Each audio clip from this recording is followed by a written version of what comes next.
சிறகே இல்லாத பூங்குருவி ஒன்று வானத்தில் தவிக்கிறது. துடுப்பே இல்லாத படகு ஒன்றை இன்று ஆழ்கடல் குடிக்கிறது. உதய காலமே இரவு ஆனதே, யார் செய்த பாவமடி?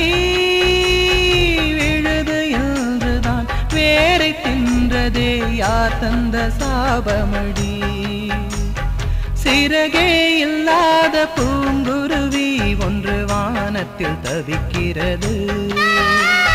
துடுப்பே இல்லாத படகு ஒன்றை இன்று ஆழ்கடல் குடிக்கிறது.